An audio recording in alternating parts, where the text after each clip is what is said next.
Sa ngalan ng Ama at ng Anak at ng Espiritu Santo, Amen. ang pagpapala ng ating Panginoong Kristo, ang pag-ibig ng Diyos Ama, at ang pagkakaisa ng Espiritu Santo naway sumainyong lahat. At sumaiyo rin. Mga kapatid, isama natin sa misa natin ngayon ang mga intensyon para sa araw ngayon. Ang inyong mga intensyon kayong nasa loob ng Basilica Minor at Pambansang Nabana ni Jesus Nazareno. Ang mga intensyon manikiisa sa atin, sumita ng live streaming through Facebook Live, YouTube, X, Instagram, TikTok at iba pang social media dito sa ating bansa at iba't ibang lako ng mundo. Isama rin natin sa ating intensyon ang kapayapaan sa mundo, lalo tigit na sa Israel, sa Ukraine at Syria. Mga amin na mahal kong mga kapatid, aminin po natin ang ating mga kasalanan upang tayo maging marapat gumanap sa banal na pagdiriwang. Inaamin ko sa makapangyarihang Diyos at sa inyong kapatid na lubha ako nagkasala sa isip, sa salita, sa gawa at sa aking pagkukulang. Kaya sinasamo ko sa mahal na Birhen Maria, sa lahat ng mga anghel at mga banal, at sa inyong mga kapatid na ako'y panalangin sa Panginoong ating Diyos. Paawaan tayo ng makapangyarihang Diyos, patawarin tayo sa ating mga kasalanan, at patnubayan tayo sa buhay na walang hanggan. Amen. Panginoon, kaawaan mo kami. Panginoon, kaawaan mo kami. Kristo, kaawaan mo kami. Kristo, kaawaan mo kami. Panginoon, kaawaan mo kami. Panginoon, kaawaan mo kami. Manalangin tayo. Ama naming makapangyarihan, ang iyong dumadalangin sambayanan ay matapat malawang lingapit subaybayan upang makita namin ang dapat gampanan at para rito'y magkaroon kami ng kakayahan sa pangitan ni Kristo kasama ng Espiritu Santo magpaso ng hanggan. Amen. Magsiupo po ang lahat. Pagbasa mula sa sulat sa mga Hebreo. Hindi sa mga anghel ipinailalim ng Diyos ang sanlibutan na nooy kanyang lilikain. Ang sanlibutang tinutukoy namin. Sa halip ay ganito ang patunay sa isang bahagi ng kasulatan. Ano ang tao upang siya iyong alalahanin o ang anak ng tao upang iyong pangalagaan? Sandaling panahon siya'y pinababa mo kaysa mga anghel, ngunit pinagkalooban mo siya ng kadakilaan at karangalang marapat sa isang hari. At ipinailalim mo sa kanyang kapangyarihan ang lahat ng bagay. Nang ipinailalim ng Diyos ang lahat ng bagay sa kapangyarihan ng tao, walang bagay na di ipinailalim sa Kanya. Sa kasalukuyan, hindi pa natin nakikitang napapailalim sa Kanyang kapangyarihan ang lahat ng bagay. Subalit alam nating si Jesus, bagamat sandaling panahong binababa kaysa mga anghel, ay binigyan ng karangalan at kadakilaan dahil sa kanyang pagkamatay. Dahil sa pag-ibig ng Diyos, niloob niya na si Jesus ay mamatay para sa ating lahat. Sa pamamagitan ng mga pagtitiis, siya'y pinaging ganap ng Diyos na lumikha at nangalaga sa lahat ng bagay upang makapagdala ng marami sa kalwalhatian. Marapat lamang na gawin niya iyon sapagkat si Jesus ang pinagmumulan ng kanilang kaligtasan. Si Jesus ang nagpapabanal sa kanila at iisa ang Ama ng napapabanal at ng pinapaging banal. Kaya't hindi niya ikinahiyang tawagin silang mga kapatid. Ganito ang kanyang sinabi, "Ipapahayag ko sa aking mga kapatid ang iyong pangalan at aawit ako ng papuri sa iyo sa gitna ng kapulungan." Ang salita ng Diyos. Salamat sa Diyos. Pinamahala sa anak ang ginawa niyang lahat. Pinamahala sa anak ang ginawa niyang lahat. Ikaw, O Poon, Panginoon namin, laganap sa lupa ang iyong luningning. Ano nga ang tao upang iyong alalahanin, ay ano nga siya na sukat mong kalingain. Pinamahala sa anak ang ginawa niyang lahat. Nilikha mo siya na halos kapantay ng iyong luningning at kadakilaan. Pinamahala mo sa buong daigdig sa lahat ng bagay, malakit, maliit. Pinamahala sa anak ang ginawa niyang lahat. Mga bakat lupa, hayop na mabangis, at lahat ng ibong nasa himpapawid, at maging sa isda sa lalim ng tubig. Pinamahala sa anak ang ginawa niyang lahat. Magsitayo po ang lahat.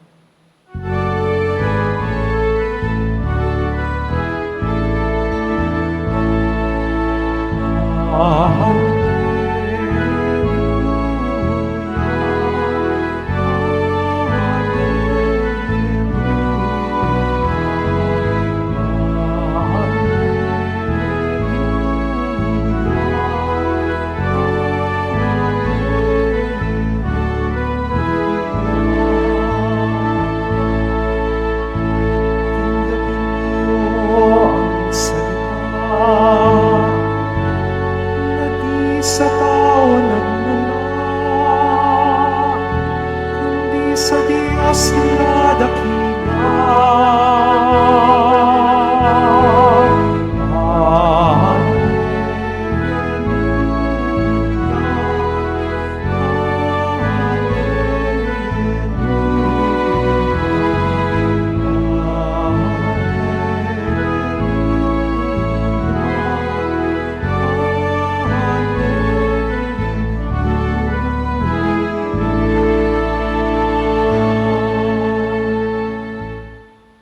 Sumainyo ang Panginoon. At sumaiyo rin. Ang mabuting balita ng Panginoon ayon kay San Marcos. Papuri sa iyo, Panginoon. Sa lungsod ng Capernaum sa araw ng pamhinga, si Jesus ay pumasok sa sinaguga at nagturo. Namangha ang mga tao sapagkat nagturo siya sa kanila na parang isang may kapangyarihan at hindi tulad ng mga eskriba. Bigla namang pumasok sa sinaguga ang isang lalaking inaalihan ng masamang espiritu at sumigaw, "Ano ang pakialam mo sa amin, Jesus, na taga Nazaret? Naaparito ka ba upang puksain kami? Kilala kita. Ikaw ang banal mula sa Diyos." Ngunit iniutos ni Jesus sa masamang espiritu, "Tumahimik ka, lumabas ka sa kanya." Pinapangisay ng masamang espiritu ang tao at sumisigaw na lumabas. Nang gilalas ang lahat, kahit sila'y nagtanungan, "Ano ito? Bagong aral?" Nautusan niya pati ang masamang espiritu at sinunod naman siya.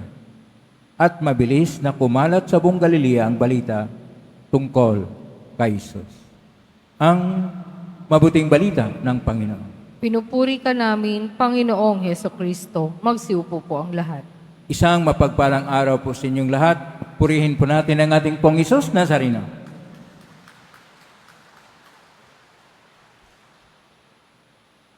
Sa atin pong mga pagbasa ngayon, tinuturuan po tayo kung paano magkaroon ng magandang pagtuturo at pagsabuhay sa mensahe o ebanghelyo ng ating Panginoon. Kaya kapag tingnan po natin ang lahat, ang ating unang pagbasa ay sa sulat sa mga Hebreo, ito ay nagpapahayag na iniiba ang lahat ng tradisyon dahil ang tao ayon sa mga Hebreo ay kakaiba, pero pagdating ng Panginoong Hesus, nabigyan ito ng tunay na dignidad sapagkat ang nilikha na mas ibaba ng mga anghel ayon pa sa Salmo 8 ay siyang binigyan ng kapangyarihan sumitan ng Panginoong Hesus na magkaroon ng kaganapan ang lahat ng pangako ng Diyos na Ama. Kaya po sa ating ebanghelyo ngayon ni San Marcos, Kapitulo 1, verso 21 hanggang 28, itong kaganapan ng pangako ng Ama ay una, ipinapahayag ng ating Panginoon na nagtuturo siya. Pangalawa, pinalayas niya ang masamang espiritu.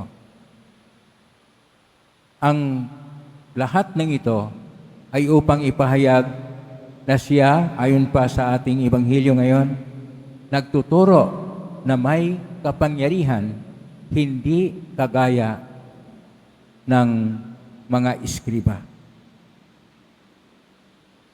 Ang pagtuturo ng may kapangyarihan sa salitang Hebreo ay lilimit bisamot. Bisag, lilimit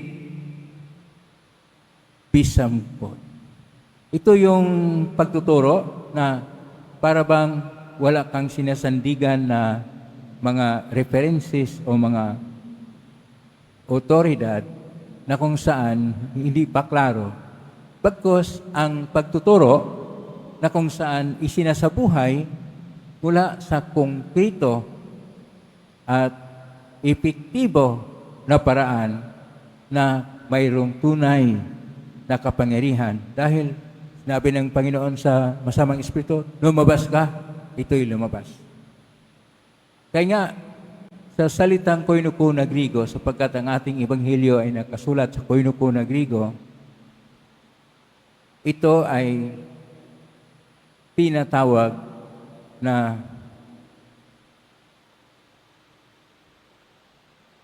didastimi exousia.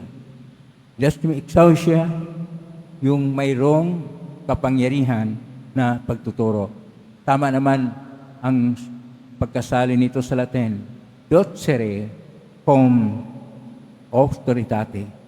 Ibig sabihin, teaching with authority.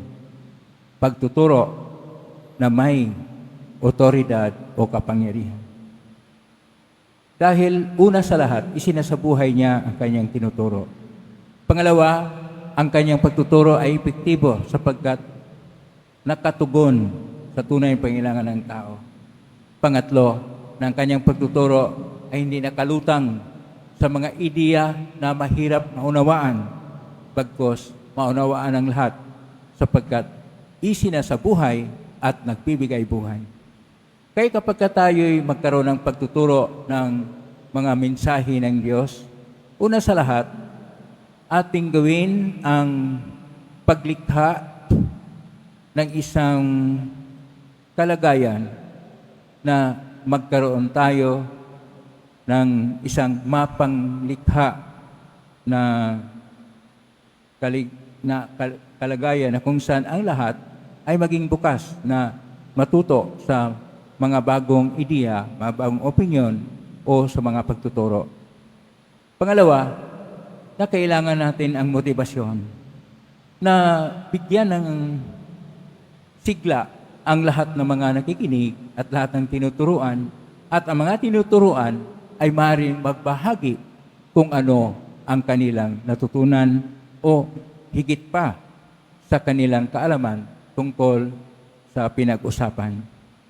Pangatlo, nasa pagtuturo, kailangan nating titingnan ang isang positibo na relasyon sa isa't isa. Kuminsan sa pagtuturo, kapag ang tinuturuan ay may negatibo na pag-iisip sa kanilang guro, o ang guro ay may negatibo na pag-iisip sa kanilang mga estudyante, wala pong mangyayari na edukasyon. Kailangan mayroong positibo na relasyon sa isa't isa. Pang-apat, kailangan mayroong epektibo at tunay na komunikasyon o talastasan na kung saan malinaw ang itinuturo. Hindi siya mahirap tanggapin. Malinaw at epektibo. Panglima, na kailangan ng itinuturo ay katotohanan. Ang laman ng pagtuturo ay para sa kabuti ng lahat at hindi upang paglihis sa pag-iisip ng karamihan. Pang-anim, na ang lahat ng mga pagtuturo ay lalo pang nagpapalaya at nagbigay ng mas mataas na antas ng kaalaman ng tinuturuan upang sila man ay makaunawa ano ang itinuturo at ano ang dulot nito sa buhay. Ganon ang ginagawa ng ating Panginoon. Una, nagtuturo siya. Pangalawa, pinalayas niya ang masamang espiritu. Pangatlo, pinagaling sa may sakit. Na kung saan ito yung nagbibigay ng epektibo na edukasyon at pagtuturo sa mensahe mula sa Diyos na Ama. Kaya ang tawag dito, mabuting balita o ebanghelyo. Tayo, nung tayo nabinyagan sa pangalan ng ating Panginoong Hesus, tayo rin ay dapat magiging tagapagturo o tinatawag na teaching church at prophetic church na kung saan tayo ay nagtuturo sa iba. Ibinabahagi natin ang mga kaalaman tungkol sa ating buhay, pananalig at panampalataya sa Diyos sa pamagitan ng mabuting halimbawa, sa pamagitan ng pagbahagi nito sa mga tao upang makikilala nila ang Diyos at ang Diyos ay kanilang mahalin at paglingkuran. Ang mga magulang, kayo ang may responsibilidad sa pagtuturo sa inyong mga anak sa pamagitan ng matuwid na buhay at pagtuturo sa kanila na mayroong Diyos ng pag-ibig sapagkat kayo'y nagmamahalan sa loob ng tahanan. Lahat ng mga opisyal ng pamahalaan o kung ano man inyong pagka-opisyal sa mga pribado na mga establishmento ay mag-epektibo kayo sa paggabay sa inyong mga sinasakupan kapag may pagmamahal ang inyong pakikitungo sapagkat yon ang pagtuturo sa lahat ng tao. Ano man ang ating trabaho, ano man ang ating kalagayan sa buhay, tayo'y nagtuturo sa isa't isa na mayroong Diyos. At ang Diyos ay Diyos ng kapayapaan, katarungan, pag-asa, pag-ibig at buhay upang ang lahat ay makakilala na ang Diyos ay tunay na Diyos na nagbigay dignidad sa bawat tao. Yun pong gustong magkaroon pa ng kaalaman tungkol sa Diyos upang ipahayag ang ating pagmamahal sa Diyos. Pumalakpak tayo ng malakas upang ang ating Diyos ay mahalin sapagkat sa pagmamahal, ayon pa ni San Agustin, ating nakikilala ang Diyos. At kapag nakikilala siya, atin siyang mamahalin. Kapag kami namahal natin siya, tunay na nakilala natin ang Diyos. Harinaway, ang Diyos ang magiging Panginoon sa buong buhay natin. Panginoon ng ating puso. Panginoon ng ating isipan. Panginoon sa lahat ng bahagi ng ating buhay. Amen? Purihin natin ang Diyos. Magsitayo po ang lahat.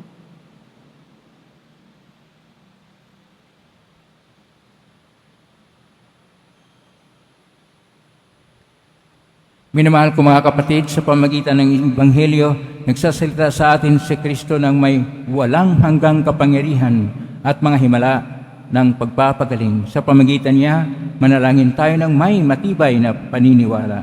Diyos na tunay na makapangyarihan, hipuin mo kami. Diyos na tunay na makapangyarihan, hipuin mo kami. Ang simbahan naway patuloy na ituro ang katotohanan ni Kristo at labanan ang mga kasamaan sa ating panahon. Manalangin tayo. Diyos na tunay na makapangyarihan, hipuin mo kami. Ang mga pinuno sa daigdig, naway isulong ang kabutihan sa kani-kanyang gobyerno at maging maalab sa pagbabaklas ng kasamaan sa lipunan na kanilang sinumpaang paglingkuran. Manalangin tayo. Diyos na tunay na makapangyarihan, hipuin mo kami. Tayo naway hindi manghinawa sa ating buhay pananalangin upang hindi manaig sa ating buhay ang masamang espiritu. Manalangin tayo. Diyos na tunay na makapangyarihan, hipuin mo kami. Ang mga may sakit, naway maging malaya sa kanilang mga pisikal at espiritual na paghihirap. Manalangin tayo. Diyos na tunay na makapangyarihan, hipuin mo kami. Ang mga tapat na yumao, naway magtamasan ng maliwanag na bukang liwayway ng buhay na walang hanggan. Manalangin tayo. Diyos na tunay na makapangyarihan, hipuin mo kami. Sa ilang sandali ng katahimikan, ating ipanalangin ang iba pang mga pangangailangan ng ating pamayanan, pati na rin ang ating pansariling kahilingan.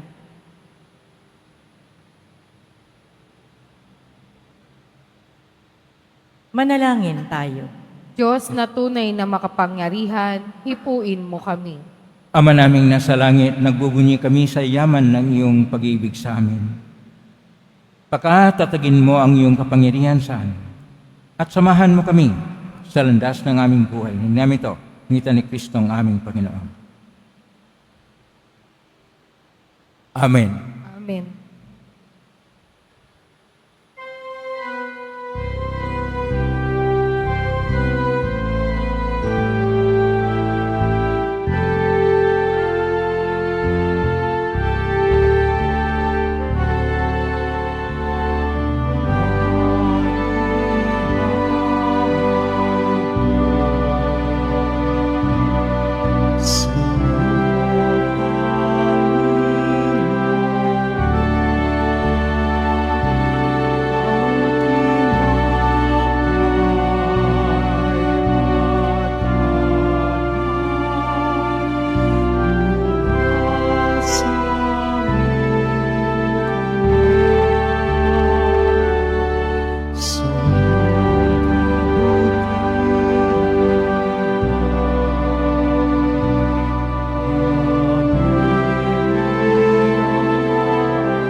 Manalangin kayong kapatid upang paghahain natin ay kalugdan ng Diyos amang makapangyarihan. Tanggapin nawa ng Panginoon itong paghahain sa iyong mga kamay, sa kapurihan niya at karangalan, sa ating kapakinabangan at sa buong sambayanan niyang banal. Ama naming lumikha sa paghahain ito ng iyong sambayanan at iyong marapatin ngayong paunlakan, pakundangan dito mapasa amin nawa ang iyong kabanalan at ang masugid naming dalangin ay iyong pagbigyan sa pangitan ni Kristo kasama ng Espiritu Santo magpa sa walang hanggan. Amen. Sumainyo ang Panginoon. At sumaiyo rin. Itaas sa Diyos ang inyong puso at diwa. Itinaas na namin sa Panginoon. Pasalamatan natin ang Panginoong ating Diyos. Marapat na siya ay pasalamat. Aman mga kapayong tunay marapat ni kay aming pasalamatan sa iyong paglingap at yung loob ang tayo ni kamot pinangasiwa sa San Sinukob. Sagad mong siya iwas tong lubos siya pinagdusa mo sa kanyang pagtalikod sa iyong pagiliw yung pinahintulot na makabalik siya sa pangitan ni Kristo Jesus. Kay kisa namang hel si awit ng papuri siyang pay sa kalangitan, kami nagbubunyi sa kadakilaan. Santo, Santo, Santo, Panginoon Diyos na mga hukbo, napupuno ang langit at lupa ng kadakilaan mo, o sana sa kaitaasan, pinagpala ang naparirito sa ngalan ng Panginoon, o sana sa kaitaasan, magsilud po ang lahat. Ama naming banal, ikaw ang bukalang tanang kabanalan, kasmitan ng Espiritu banal, makalob na ito upang para sa aming maging katawan at tugo ng aming Panginoong Kristo. Bago niya pinagtisang ko sang loob na maging handog, hinawakan niya ang tinapay. Pinasalamatan kanya, pinaghati-hati niya yon. Iniabot sa kanyang malagad at sinabi, tanggapin ninyong lahat ito at kanin. Ito ang aking katawan na ihandog para sa inyo.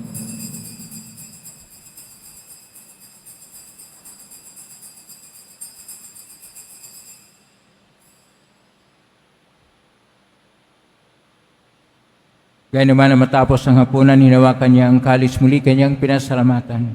Inabot niya ang kalis sa kanyang malagad at sinabi, tanggapin ninyong lahat ito at inamin. Ito ang kalis ng aking dugo ng bago at walang hanggang tipan. Ang aking dugo na ibubuhos para sa inyo at para sa lahat sa kapagpapatawad ng mga kasalanan. Gawin niyo ito sa pag-alala sa akin.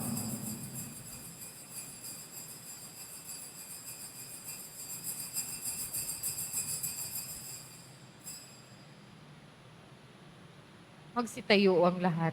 Ang misteryo ng pananampalataya. Si Kristo'y namatay, si Kristo'y nabuhay, si Kristo'y babalik sa wakas ng panahon. Ama, ginagawa namin ngayon ang pag-alala sa pagkamatay at ng pagkabuhay ng anak ay naalay namin sa iyo. Ang tinapay nagbibigay buhay at ang kalis na nagkakaloob ng kaligtasan. Kami nagpapasalamat at minarapat na tumayo sa harap mo para maglingkod sa iyo. Isinasamo namin kami magsasalo-salo sa katawan at dugo ni Kristo ay mabuklod sa pagkakaisa sa pamagitan ng Espiritu Santo. Ang malingapin simbahang laganap sa buong daigdig. Pupusin kami sa pag-ibig, kaisa ni Francisco na aming Papa at ni Jose na aming Obispo at ng Tanang Kaparian. Alalahanin mo rin kapatid naming nahimlay may pag-asang sila muling mabuhay gini lahat ng mga pumanaw. Kaawaan mo sila at patuloyin sa iyong kaliwanagan. Kawanin patin kaming lahat na makasalo siyang buhay na walang wakas. Kaisa ng Mahal na Birhen Maria na Ina ng Diyos, ng kabiyak ng puso niyang San Jose, kaisa ng mga apostol ni San Juan Bautista, ni San Roque, ni San Alonso Ruiz de Manila, ni San Pedro Calungsod at ng lahat ng mga banal na namuhay dito sa daigdig ng kalugod-lugod sa iyo, maipagdiwang nawa namin ang pagpupuri sa karangal mo sa pangitan ng anak na aming Panginoong Hesukristo. Sa pamamagitan ni Kristo, kasama niya at sa Kanya, ang lahat ng parangal at papuri ay sa iyo, Diyos amang makapangyarihan, kasama ng Espiritu Santo, magpasawalang hanggan.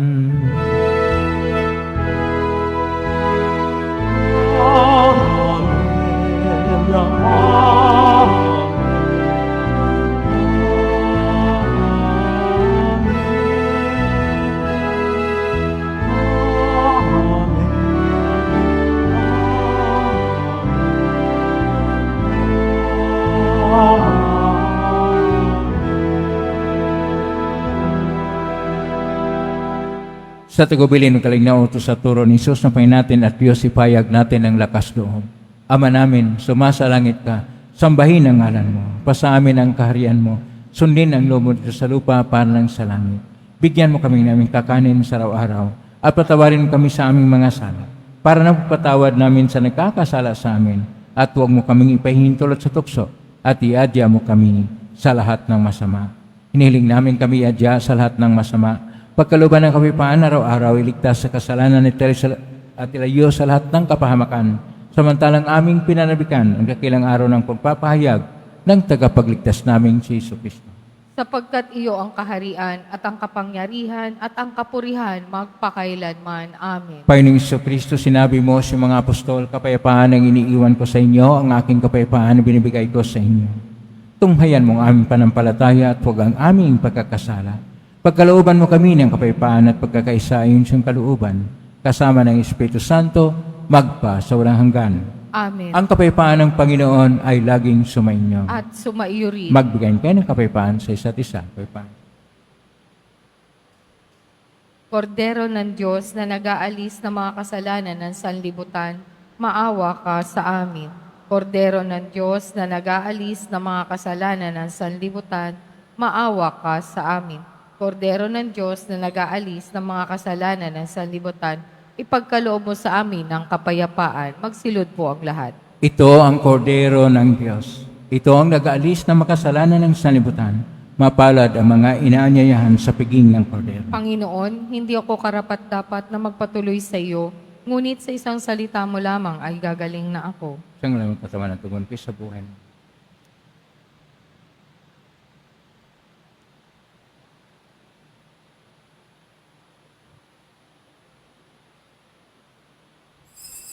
Para sa lahat ng tatanggap ng banal na komunyon, sasagot po tayo ng amin pagkasabi ng pari o ng lay minister ng katawan ni Kristo at isubo agad sa bibig bago umalis sa harapan ng pari o lay minister. Sumunod po tayo.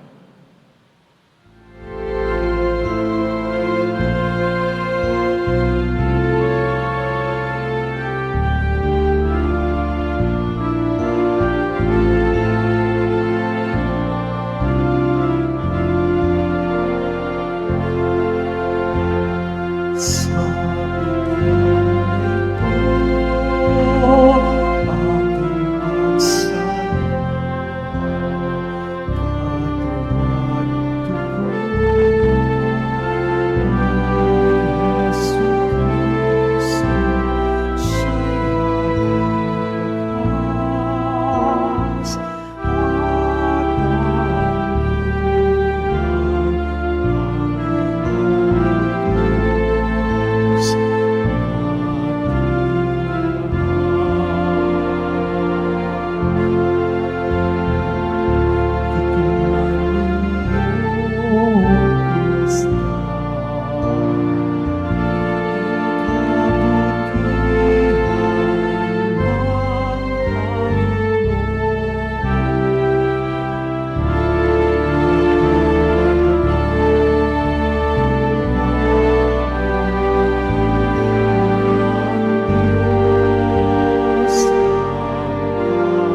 ibinabalik ng Quiapo Church ang Iloilo Pilgrimage Batch 2 sa darating na ika-18 hanggang ika-20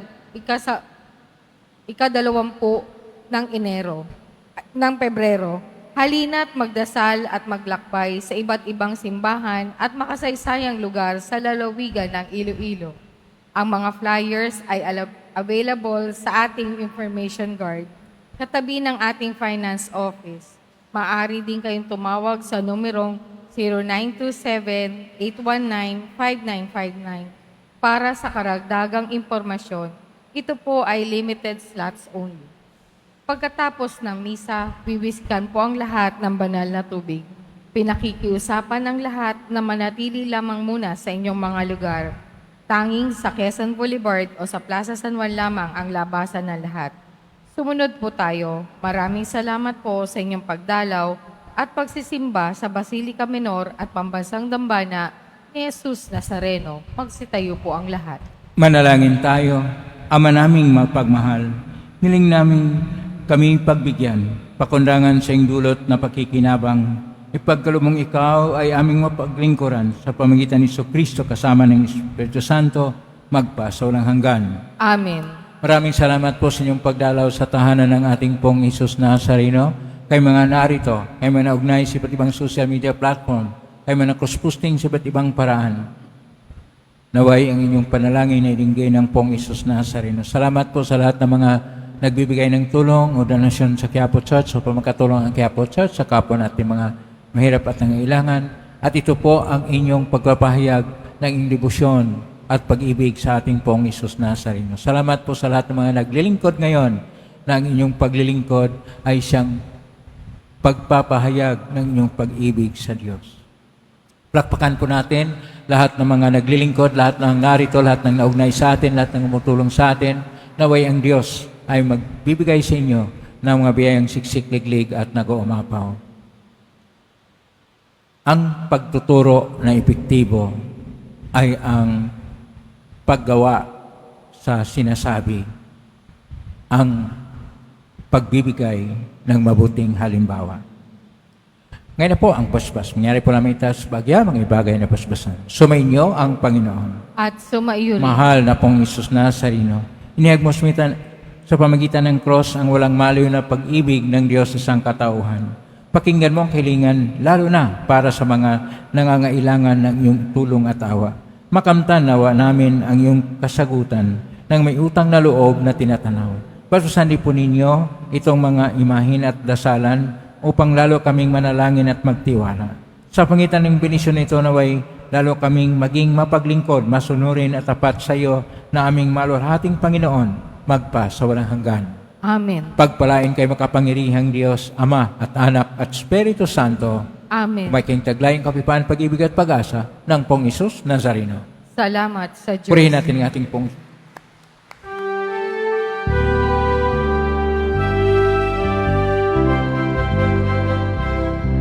Jesus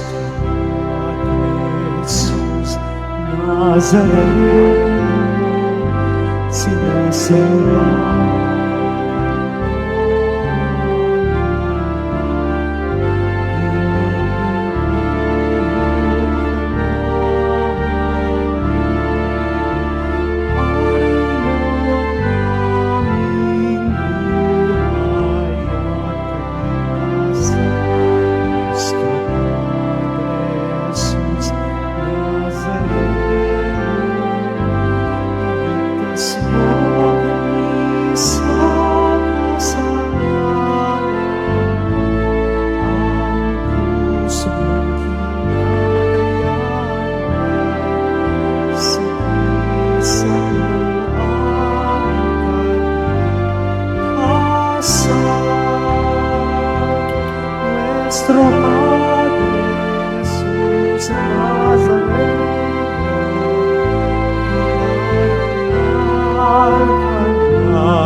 Nuestro Padre Jesús Nazaret,